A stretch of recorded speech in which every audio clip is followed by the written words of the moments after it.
Je voudrais souhaiter la bienvenue au ministre Adama Diawara dans une maison qui est donc la sienne, une maison qu'il connaît de fond en comble, puisque par délégation, il était aussi notre collaborateur, étant donné qu'il était conseiller technique du Premier ministre chargé de l'enseignement supérieur et de la recherche. Et donc c'est avec cet homme que nous passons les charges ce matin. Et je voudrais brièvement dire que depuis le 18 juillet donc 2018, donc bientôt 2 ans, nous étions à la tête de ce département et nous avons essayé d'ajouter notre grain de sel à tout ce qui avait été fait dans cette maison où des grands hommes, de grandes dames, des grands noms sont passés.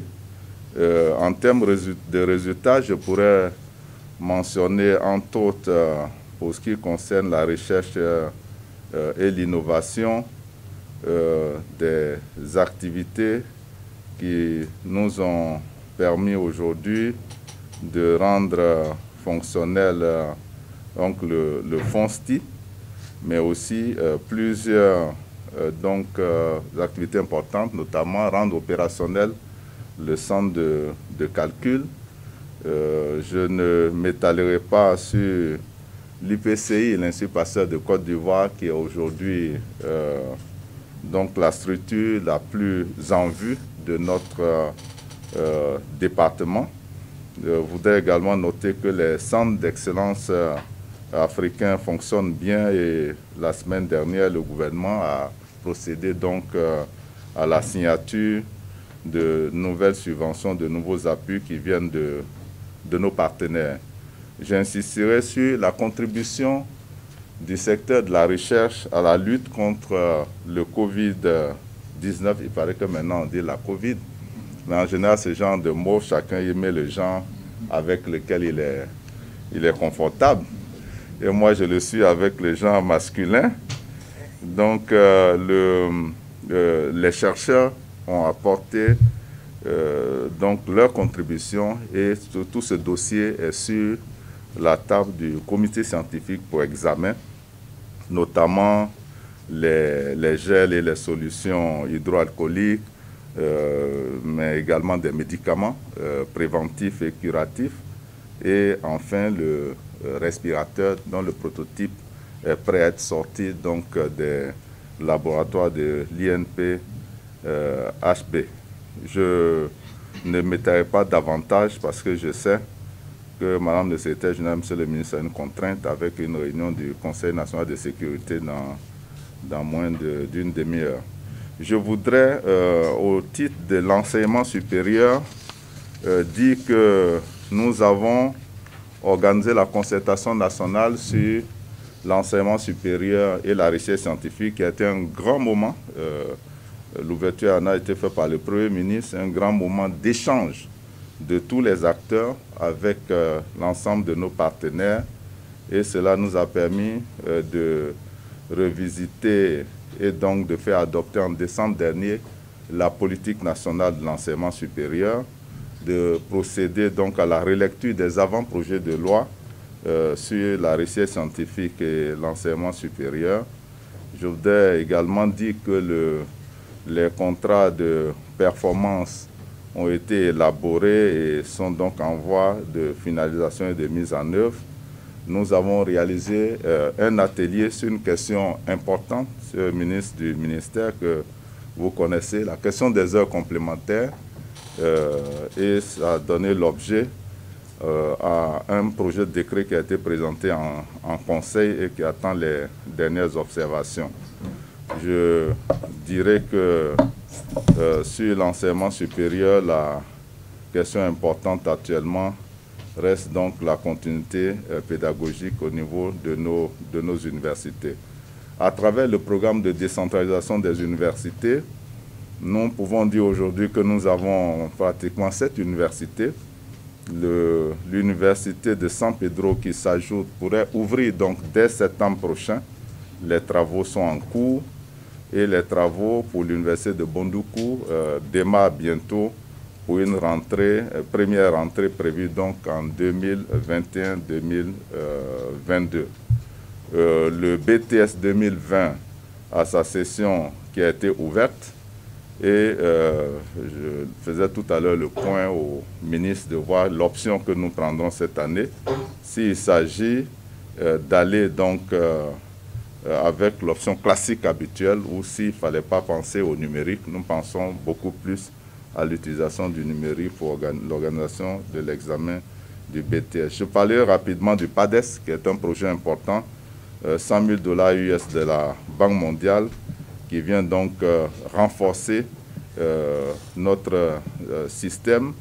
Et dans ce cadre-là, l'Agence nationale de qualité pourrait avoir jour avec notamment d'autres appuis qui viendraient de nos partenaires. Au niveau de la vie universitaire, comme vous le savez tous, l'État de Côte d'Ivoire met beaucoup de ressources sur les bourses. Nous avons, Monsieur le ministre, augmenté le nombre des boursiers, surtout des bourses Côte d'Ivoire, sur les 2 ans, une augmentation substantielle du nombre. Nous n'avons pas pu augmenter le montant parce que fait les deux à la fois a un poids budgétaire insupportable par l'État.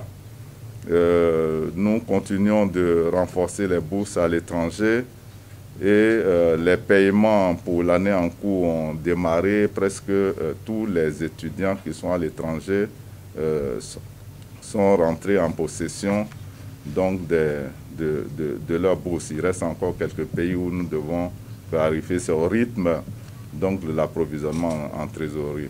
Sur le logement des étudiants, nous avons pour l'ensemble du pays un peu moins de 12 000 lits. Sur les 12 000, il y a moins de la moitié opérationnelle. Et des efforts sont en cours pour réhabiliter les cités, notamment de Port-Boué, d'Abobo, de Williamsville, et des projets importants sont prévus.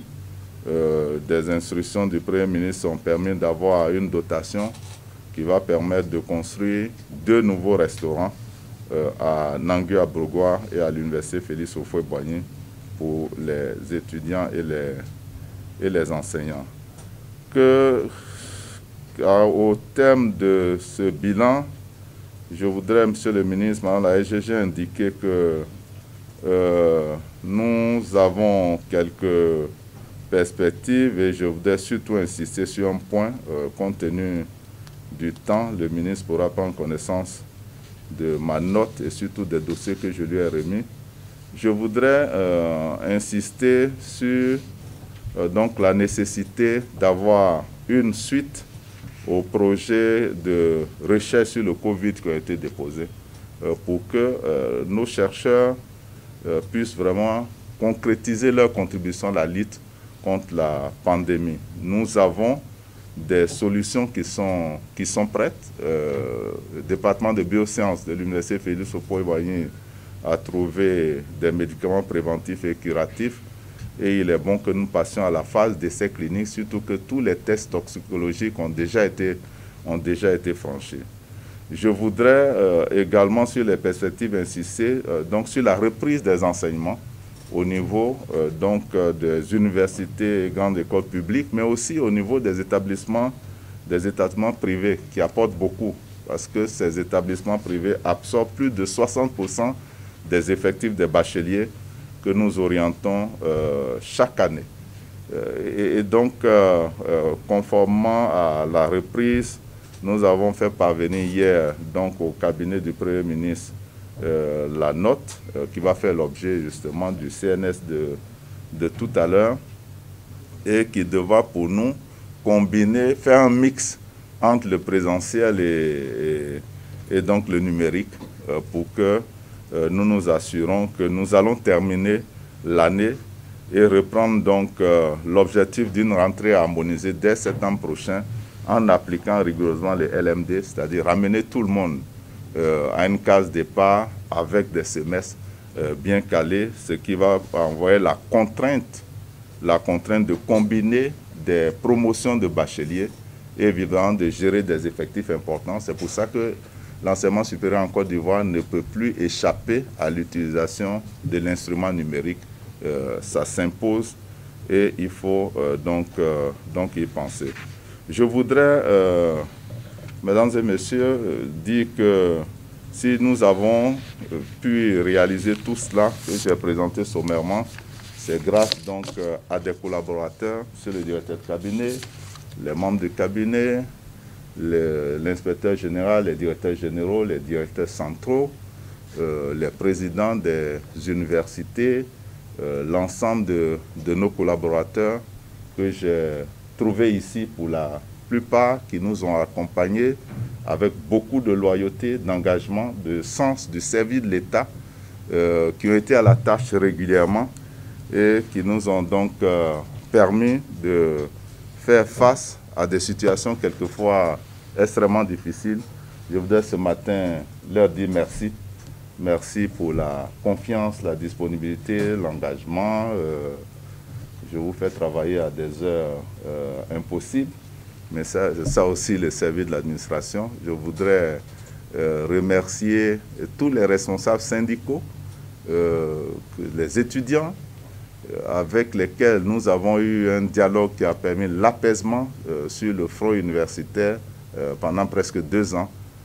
Ça a été une chance pour que nous puissions avancer. Je pars donc avec des bons souvenirs de ma collaboration avec chacun et chacune de vous. Et je souhaite que vous mettez à la disposition de mon frère Diawara qui arrive, qui est quelqu'un de la maison.